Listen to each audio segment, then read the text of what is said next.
Malachy, how the hell are you? Andy, I'm very well, thank you, sir. And yourself? I'm good. I'm good, man. I'm good. I'm glad to hear you're well. It's a miserable out day outside, but myself and yourself will have a bit of crack as we chat up through this now. Yeah, So absolutely. look, Perishing I'm out gonna. there. It's cat. It's fucking cat. It's not. It's not. Look, we're Irish. That's all we talk about. Malachy, look. Tell us. Same question I ask everyone else. Tell us a little bit about yourself. Jesus, where do I start? I once was once asked to describe what do I do and sum it up in a few words. And I suppose I help people reclaim their big feckin' grin. That's what I do. Oh, okay, I like that. I like that approach. So that's my self-titled job description, if you will. Um, there's a longer-winded version. As you know yourself, I do a lot of entertainment work as well as being a trainer and health and fitness professional. So in my weekend job, I'm a purveyor of oohs and ahs, widener of eyes, and dropper of jaws.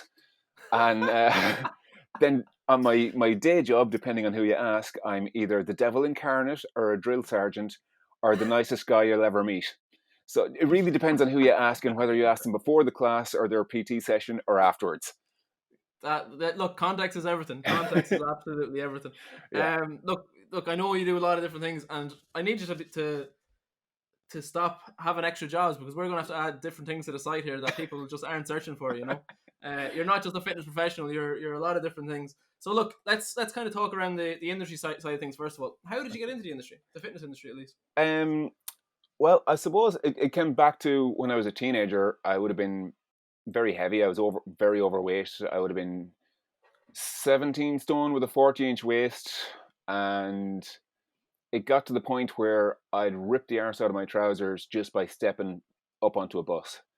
Mm. And that happened, I just wanted the ground to open up and swallow me whole. It was at the bus terminus. There was about 500 odd people there. Sorry, it was on the way to the bus terminus. So I was getting one bus to go to the terminus to get another bus, and the trousers ripped from the Mm. zipper to the belt line at the back, and absolutely mortified, humiliated, the whole lot. But as I was walking down the seat onto the bus, or to walking down the aisle to find my seat, there was a shame, but anger as well. Anger at myself that I'd let it go that far, that I Mm. couldn't even Okay. stand up onto a bus without tearing the arse out of my trousers. I Mm. mean, that's a fair level of lard arse, not to put too fine a point on it.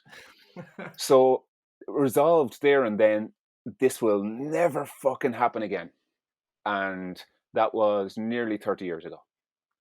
Okay. Okay. So we are talking about a long old time ago, but in terms of I don't necessarily think that PTs and there's a lot of PTs out there who haven't been there in that situation, but Absolutely. how who are very good coaches. But for you, how do you find that having had that moment, considering this is kind of is a thing that happens to people, they have this one trigger event to make them make that change. Yeah. How do you find that having had that kind of helps you, or does it help you empathize with people who come into you a bit more than maybe the other coaches around the place? Absolutely. I mean, there's loads of good coaches, and you can be a brilliant coach, but you won't necessarily get results for a certain person. Mm. Whereas somebody else who's, same qualifications, all the same certs and everything, but just different personality will gel better with another person and will be able to get results with that person. And it comes down to literally what you just had there. It's empathy. It's can you relate? Mm. Um, I was never somebody who was really sporty and into fitness, and a lot of my friends who are in the industry, that's how they came into it. They were Mm. into sports, into fitness, played football or hurling or whatever all their lives. So it was kind of a natural progression for them. Where I came from the Mm. other extreme, I hated anything to do with fitness because I couldn't run from here to the fridge. And it was just, those sporty people. I wasn't one of those. Not me. Definitely not.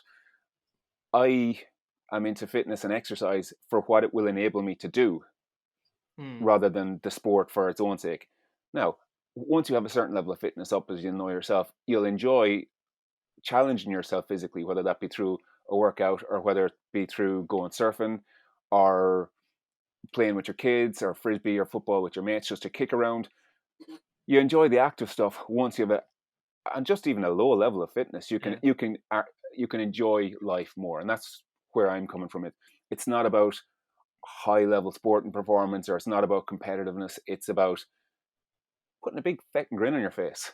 That's where I'm Yeah, coming from. I do like that in terms of an attitude to exercise and fitness, and we talk about the mental health side of things, but that just That's having that huge. level of that, but just also just having that level of physical fitness kind of helps in that regard as well, because you're not there isn't that, and I speak from my own point of view here because I've been there, I've been that guy. I'm sure I'll be that guy again in the future. Hmm. Of just that lack of, like, the first time I went to a PT, it was I want to be able to wear a t-shirt without feeling a level of shame or whatever, in public. Yeah, So just having that level of where the base level where exercise can be enjoyable and not an absolute chore, and you can get through day to day life without that level. And like again, I'm talking about how I felt in these times, that level of shame or kind of embarrassment. yeah, yeah, and that's it. And it is something that it's a big motivating factor for a lot of people that come to me, and generally, I have a blog, and I have started the blog in, I don't know, 2007 or 2008, and I don't hold back in the about me page. I tell my story as I've told it to you there, about putting the arse out through the trousers, and where I kind of came along the way in the fitness journey. And normally when people get in touch with me, they've already read that page, Mm. and they know, they've kind of self-selected that they know I'm going to be able to relate to what they're going through. And a number of them will have seen a picture of themselves, and going, "Oh Jesus, I can't believe I look like that. I've got to do something about this." Mm. So you did talk about having the attitude to fitness where it's kind of enables you to do other stuff. So Yeah, you're not a man. You've already described a little bit about it. That you're not a man who does little. You do an awful lot of stuff. But you also do kind of like circus trickery and stilt work and things like that. Can you talk to me a little bit about that and how did you get into it? I suppose. yeah.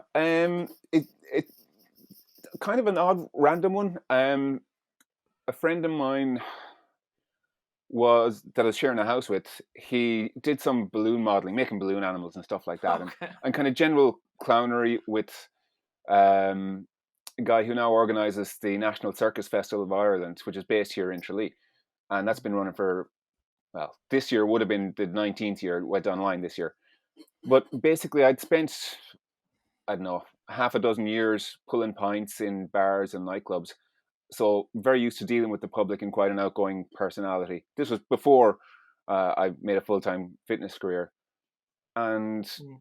as the lads were calling in, arranging gigs and just chatting and practicing tricks or whatever, they got to know me a bit, got to know my personality, and one day they just said, "Hey Mal, can you still walk?" I don't know. I've never tried. You know me, I'll give it a go. And they said, "Right, we'll drop you in a pair of stilts and do some practice. And if you can stilt walk and you're up for it, put a costume together. We've got work for you." And that was about 17 years ago. Okay, so no, that's absolutely fascinating. But look, the image I get. So they've just dropped you in a pair of stilts and gone, away you go. Literally, wooden probably 2x3s with a little foot platform on it about halfway up. So the stilts were about the same height as a kitchen chair, about kind of Okay. 20 inches or so off the floor. Like, I'm 6'3" barefoot, so I don't need to go too much higher to be No. over a crowd. And yeah, with my housemate, at the side of the house, neighbors looking on, wondering what the hell is he at now. I'm holding on for dear life, kind of trying not to fall down on top of him, holding on to the wall of the house, and spent about 5 or 10 minutes a day, every other day for about 2 weeks. And at that stage, then it's like, okay, I can do this comfortably, up and down, like a couple of steps at a time. That's fine, and I could wander around the neighborhood without any issues. And yeah, so the first gig I did then was a parade in Westport. I think it was a Night of the Fires was the name of the event. They had a big thing in the barracks, the army barracks there in Westport, and I was also lying on a bed of nails for that one, while one of the others was standing on me juggling fire. Okay. This is your first event or first gig? That was my first professional gig. Yeah, And how long was between, like, I don't want to set any wild expectations here, but how long between them leaving in stills to you rocking in an event and lying on a bed of nails in the same night? It was probably a couple of months, realistically, probably a couple of months. Because I had the physicality already. I was surfing regularly and I was active. I would have done judo over the years. So despite being the non-sporty person, I Mm-hmm. did find active things that I enjoyed, and that would Mm-hmm. allow me to, I suppose, maintain health, maintain physical and mental health, and again, put a big fucking grin on my face. I think we're so underserved here in Ireland. Maybe everywhere, but just like if you're not into team sports, you're kind of nearly pushed off to the side, and it takes us ages to come back Yeah. and find some. It might be individual, it might be other team sports, it might be just different activity. But just we're so underserved by like so much great stuff out there. It has improved. Provision Mm. of non-team games has improved a lot. But yeah, you're absolutely hit the nail on the head. I mean, when I was in school, the only options were basically stuff that involved running around chasing a ball, which I had absolutely zero interest in. And it was a transition year trip to an outdoor education center that opened my eyes to the fact that there was other stuff available in the world. So there's kayaking and hill walking and windsurfing and rock climbing and all of these adventure things. And that was a real eye opener for me. Still wasn't enough to get me out of my rut and get me to lose weight and get fit and change my eating habits and change my lifestyle and do the things that I needed to do. I had to have that single crystallizing moment where the pain of not changing was so much greater than the pain associated with change. So there's an interesting thing. Then, if I know we talked about it before, but I love hearing people's opinions on it. Is that a moment that you think people who stick to change and have change, like long term sustainable change, is that moment, is that kind of trigger a moment, is that something that people need, or can you have that sustainable change without that? I think you can have sustainable change without it, but you do need some kind of a wake up call.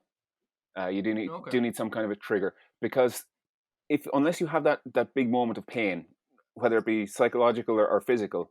I mean, for some people they'll come to me because they've been referred to me by a physio or by a medical professional who has worked with me in the past and knows that they're in safe hands. But sometimes those small little pains, those small little moments of embarrassment, a lot of the time on their own, there's so many small moments. It's like a thousand paper cuts. You Mm. don't feel the individual ones because you're so accustomed to them, and it takes something a bit more significant for you to shift things.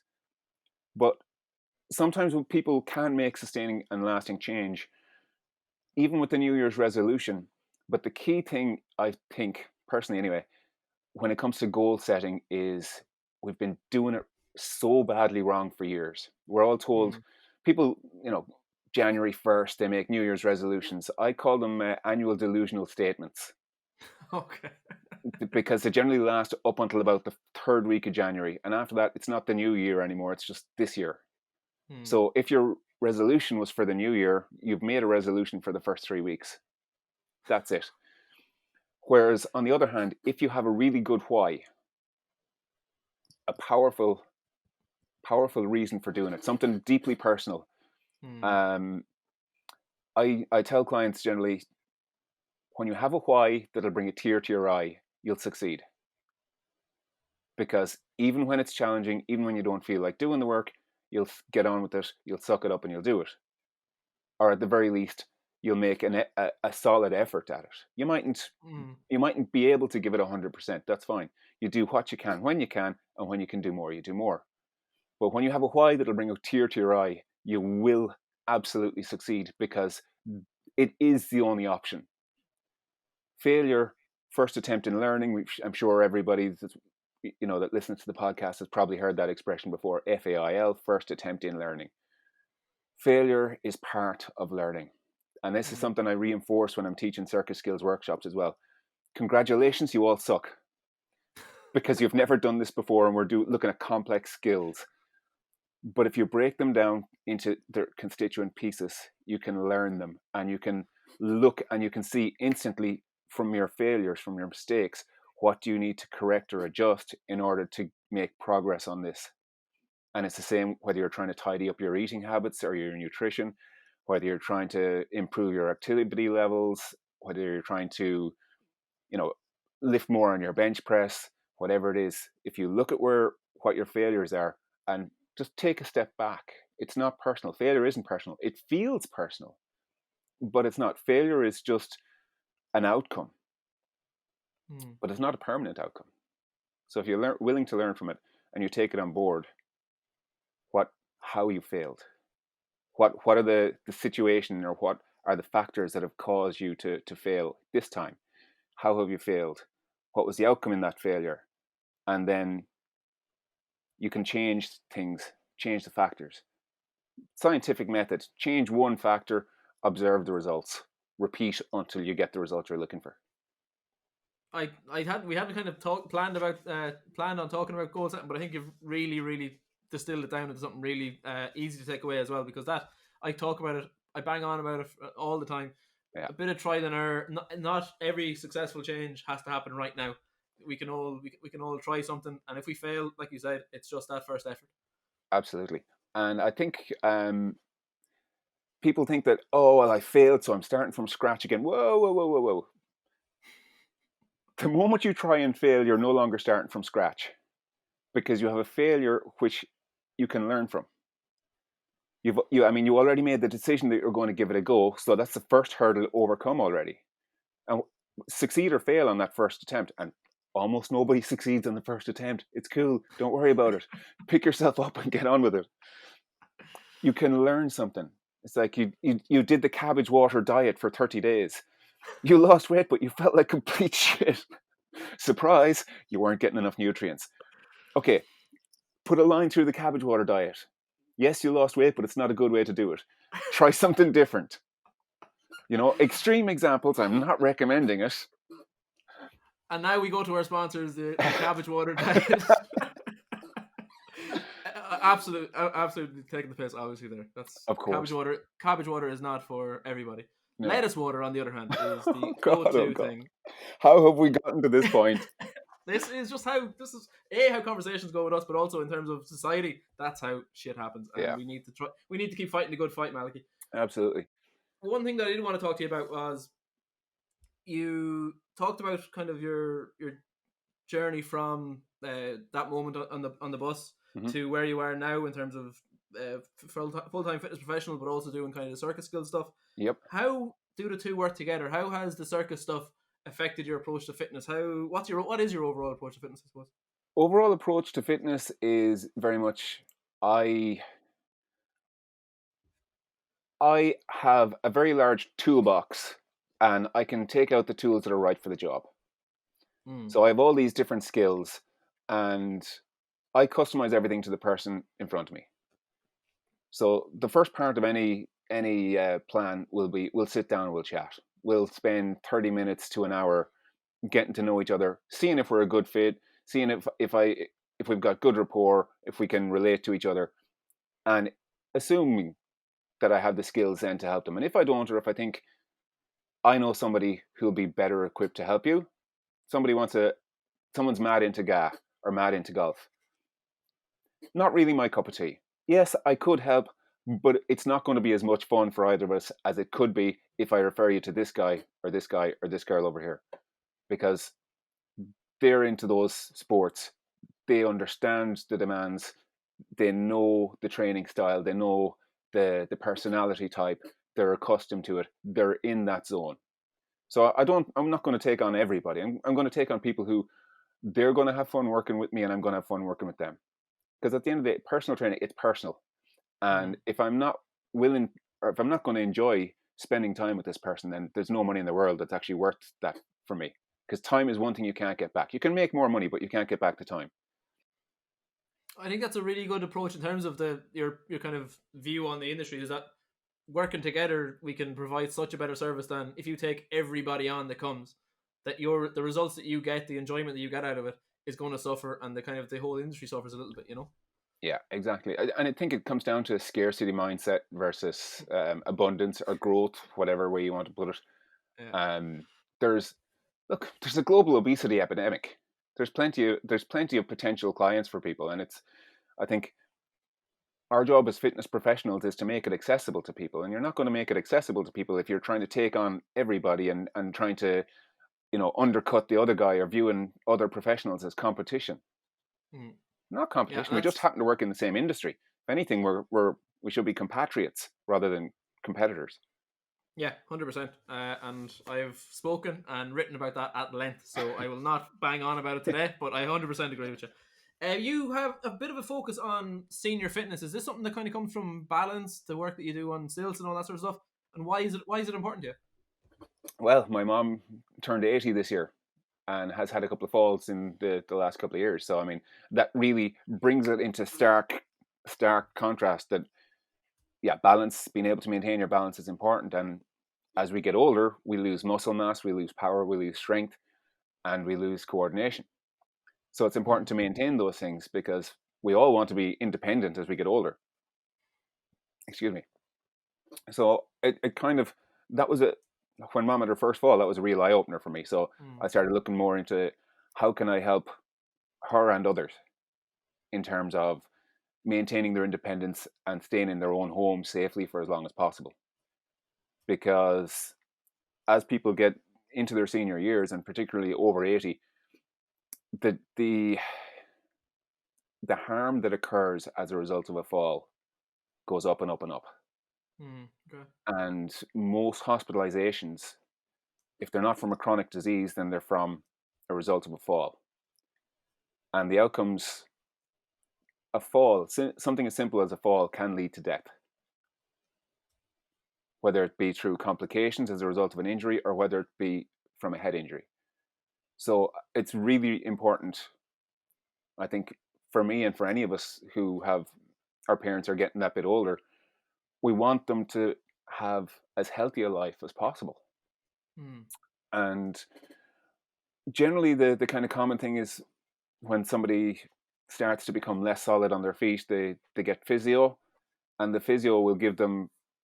I mean, the exercise, it's a fairly standard set of exercises that, in terms of improving your balance, the physiotherapy side of things or the exercise prescription side of things is quite standard.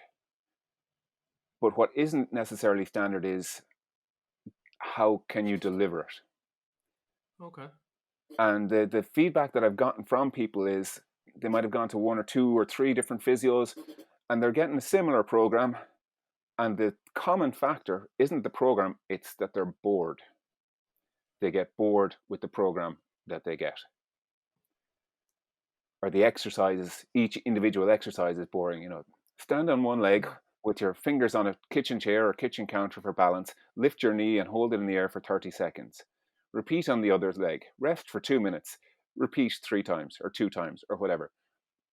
They've done it once and they're already bored. The chances of them going back and doing it another 2 times, 6 to 8 to 10 weeks to a year later, are almost zero. Adherence for programs like that is absolutely shit. It really is. Okay. Okay. Because there's no, I've checked the research. I'm doing my thesis at the moment on, I went back to college, as I said to you earlier. So I'm doing my thesis on falls prevention and home exercise programs for seniors. It's an area I'm already working in. I might as well become an absolute expert on it properly. And adherence is dreadful.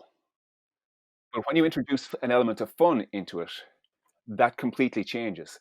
It goes from being a dull and boring exercise to a fun challenge.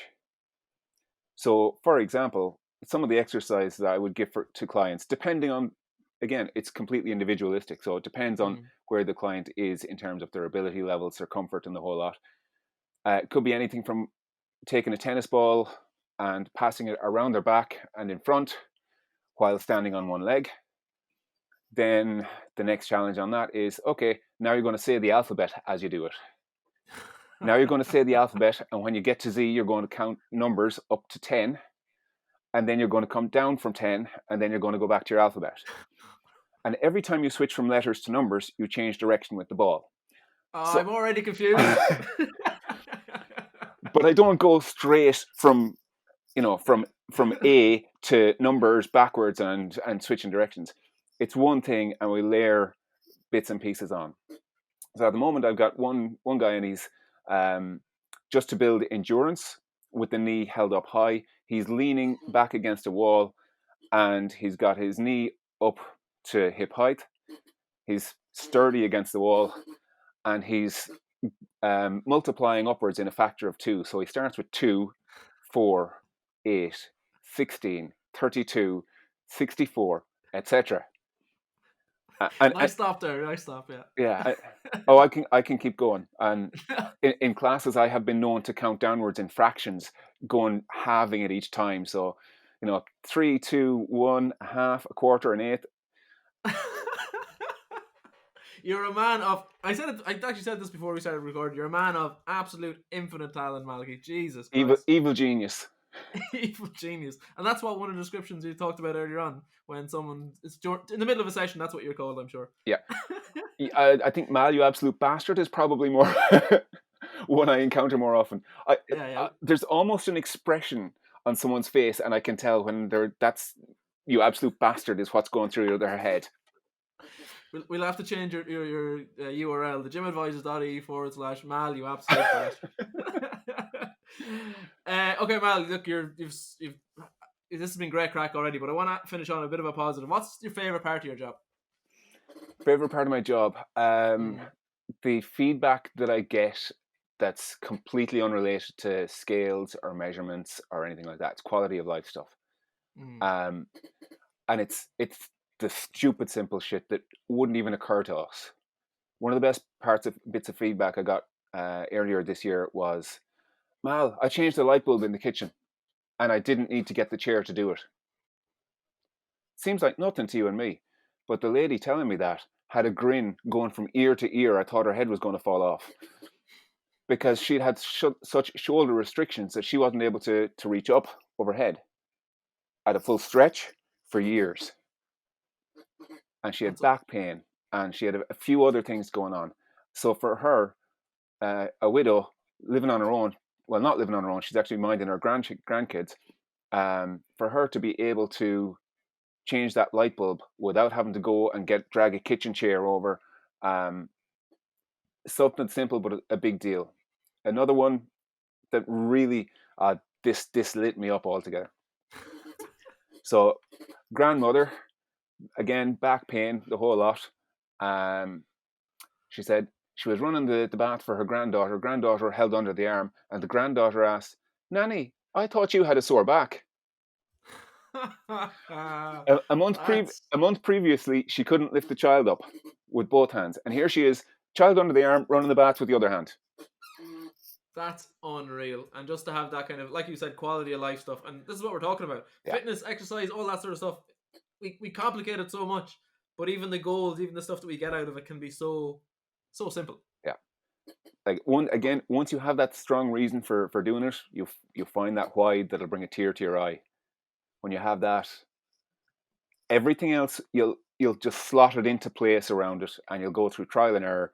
You'll find stuff that works. You'll find stuff that maybe will work now, but in 2 weeks' time, stuff will be different in your life, and it mightn't work for you then. So it's constantly adjusting and balancing, and that's where all the circus stuff comes in, the balancing, and being able to adjust on the fly as life is trying to cut the legs out from under you, and being able to shift your balance so that you can keep going. Unreal, Malachy, and that is a perfect place to leave it. So you talked about balance. If you're looking for balance in every area of your life, whether it's circus, trickery, stilt walking, bit of balance in your nutrition and health, a little bit of that, you can get Malachy on thegymadvisors.ie/the balance guy. But you're also on traditional social media, and you mentioned your blog as well, if you want to point people in that direction. Yeah, the simplest way to find me is www.malkelly.com. So it's malkelly.com. And that's kind of a jumping off point to my different websites. So there's a blog on Blogspot with a really long, awkward address. Then my stilt walking stuff, that's another website for that. And it's all there, malkelly.com. And you can just... man of many hats, and they're all in that. That's my hat rack. Perfect, absolutely perfect. Malachy, man, this has been great fun, and I'm sure people got a lot out of it. Thank you so much. Absolutely, for your time, Andy. Thanks for having me. It's been a pleasure. It is, and we'll have you back on again. To the rest of you, though, as always, hasta la fitness, baby.